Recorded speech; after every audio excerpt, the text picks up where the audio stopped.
All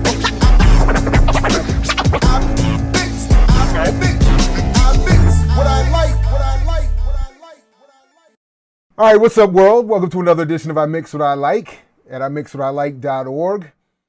With the most recent police killings of Alston Sterling and Philando Castillo, and then the killing of police in Dallas, there has been this predictable uptick in news coverage of these kinds of incidents, and to some extent the protest efforts against particularly the ongoing killing of black women and men by police.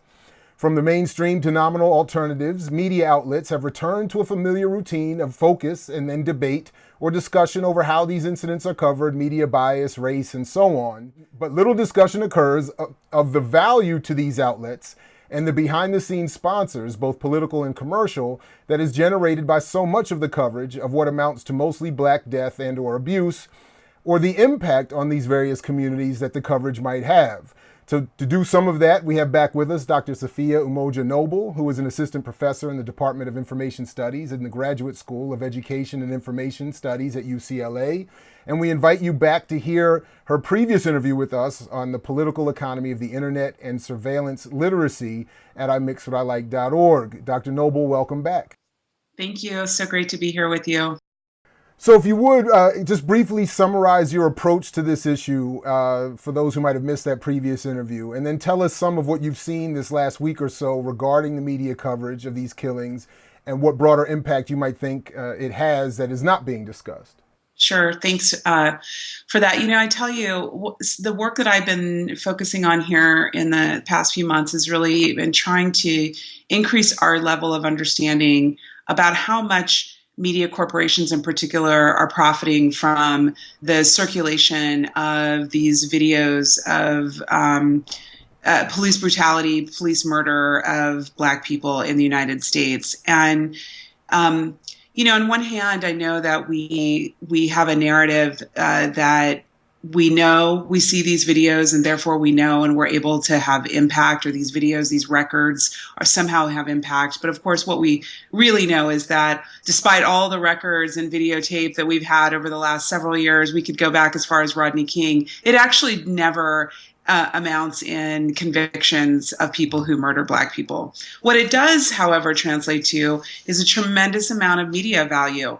The 24/7 news cycle thrives on these types of videos. It pulls a lot of viewers in. The rise of punditry and people liking or enjoying talking about the value or not of Black life is really powerful. And I think that this is a very important dimension of questioning whether these types of videos and this type of media can really serve in any liberatory capacity for Black people in the United States. I argue in my work that, in fact, it has more of a trauma-inducing impact.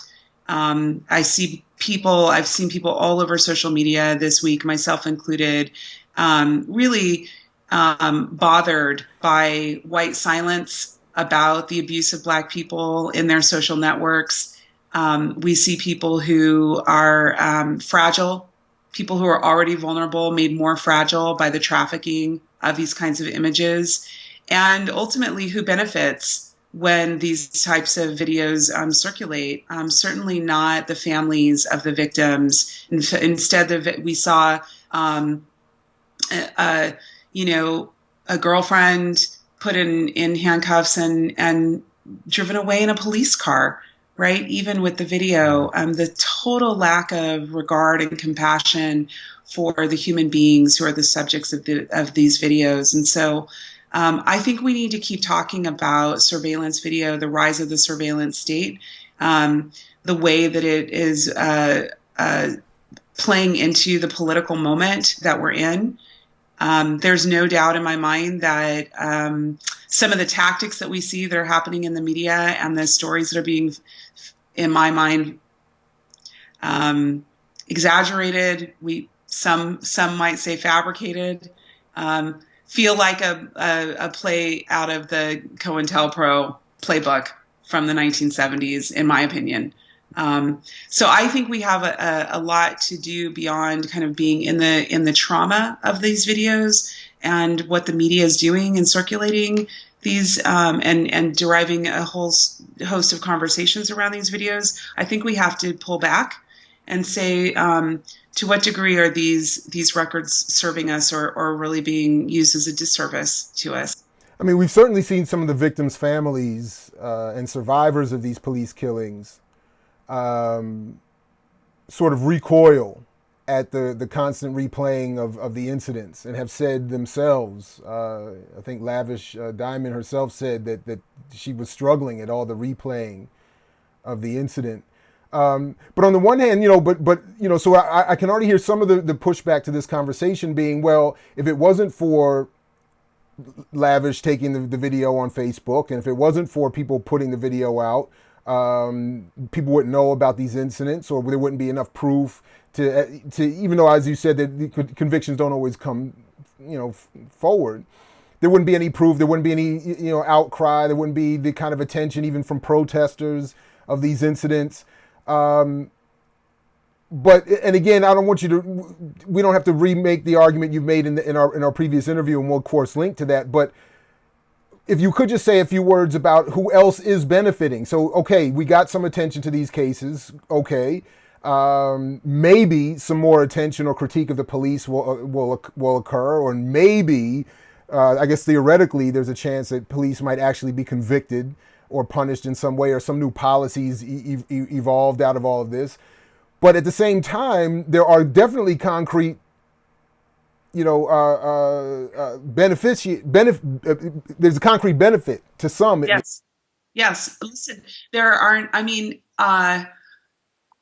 I hated having to go to YouTube to see the videos, knowing that every time someone clicks on one of these videos in YouTube, that YouTube actually makes money. Google makes money clicking on these videos, right? Media companies, we saw in the shooting death of Mike Brown, for example, that CNN really held the monopoly on viewership of that tragedy. And of course, every time, one of the things people don't understand with the advent of the web and kind of the commercialization of the web that we all experience now is that every time we're clicking on these videos, media companies, in particular online media companies like Google, are making tremendous amounts of money.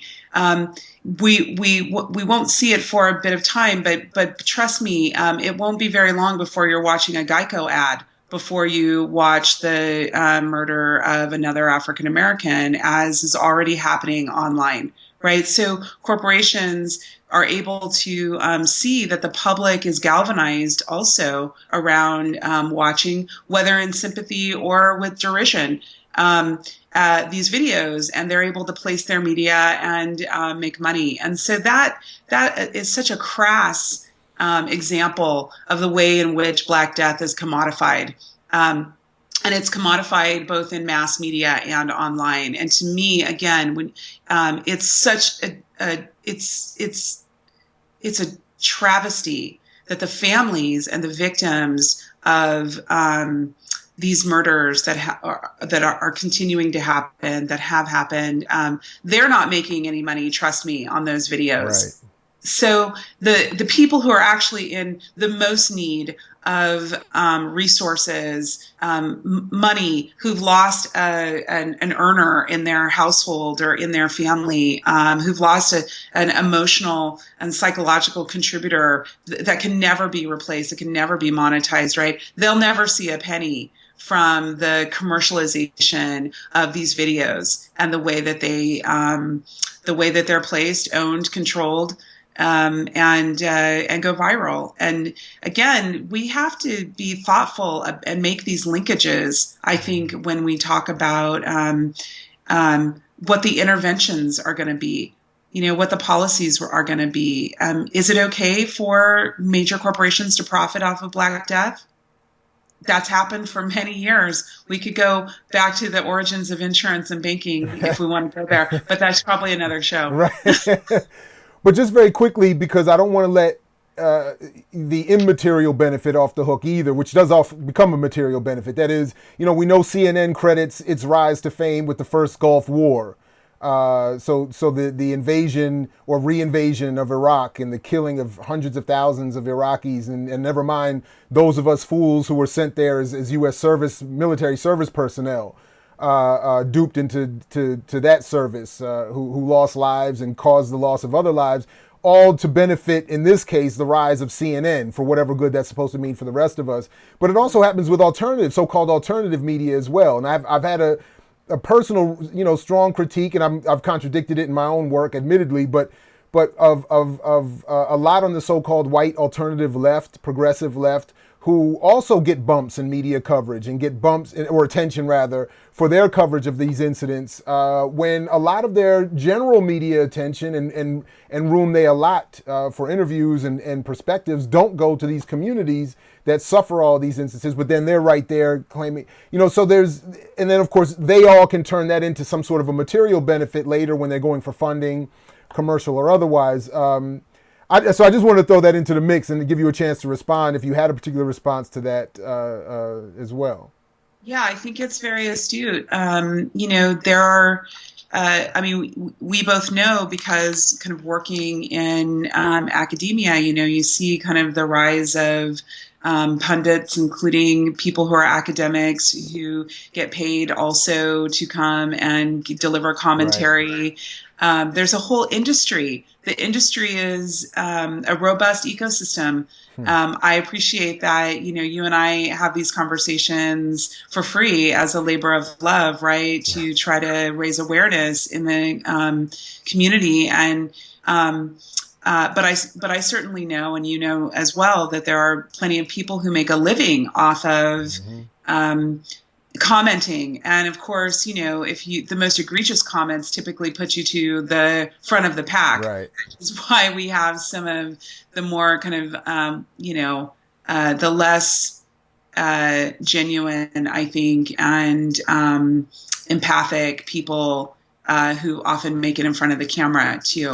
Right. So yeah, the media industries are complex, not just from an infrastructure perspective of clicking on videos and that leads to money, but also all of the many people who are involved in commenting. And one of the things that we see as we roll toward this presidential election, I think, is that everybody wants to be in front of the microphone right now to try to sway public opinion in how this election will go. And this is one of the reasons why I've really been following the Dallas case in particular, because I think that there's so many media narratives around that are antagonistic toward the Black Lives Matter movement, right, antagonistic toward human rights, antagonistic toward civil rights, supportive of increased militarization of the police, supportive of increased surveillance and occupation and control over U.S. citizens. And, that aligns with the far-right reactionary presidential candidate, Donald Trump, who's running right now. And so, these things are not, to me,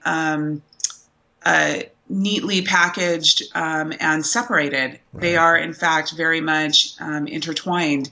And I think that some of the anti-Black Lives Matter rhetoric that's really taken hold in some of the mainstream news channels has really been about trying to buttress a win and move the country further to the right. And these things, are very concerning to me. I think we have got to keep talking about who really wins and who's really going to lose from another tragedy.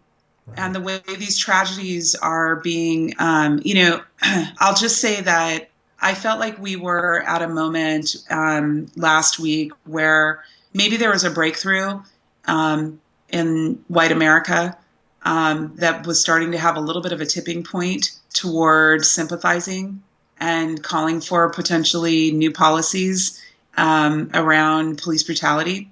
And not anymore. On the heels of that, a guy in a dashiki shows up who allegedly hates white people. I don't know. I mean, I'm old enough to have seen other eras where these kinds of moments have, and my parents have lived through these eras where these convenient new truths appear. Oh, no question. No question. No, you know. you mentioned already you can't know anything about the history of the counterintelligence program just by itself. Never mind all the other things that have gone on, and not be a little bit curious. I mean, I just look at it from the perspective very easily of how quickly the media narrative changed or worked to encompass the balance between what Black Lives Matter protesters and other protesters were doing and saying, and then support for police officers and Right. in Blue Lives Matter and stuff like Right. that. It's too quick, too easy. And I think you're right to raise a flag about that. I do want to say very quickly a shout out to Janine Jackson at the Media Watch Group FAIR, who I heard in her Counterspin program raise this point also of all the Pulitzer Prize winning journalism that will come as a result of all these, black horrors. That's right. There I is see the new books. They're coming out. Yeah. I mean, I'm like, how fast are people writing these books? Yeah. And this is the part that really saddens me the most is that Black Death is so tittillating. Yeah. It's so delicious to consume, to read, to be in the pain and the trauma.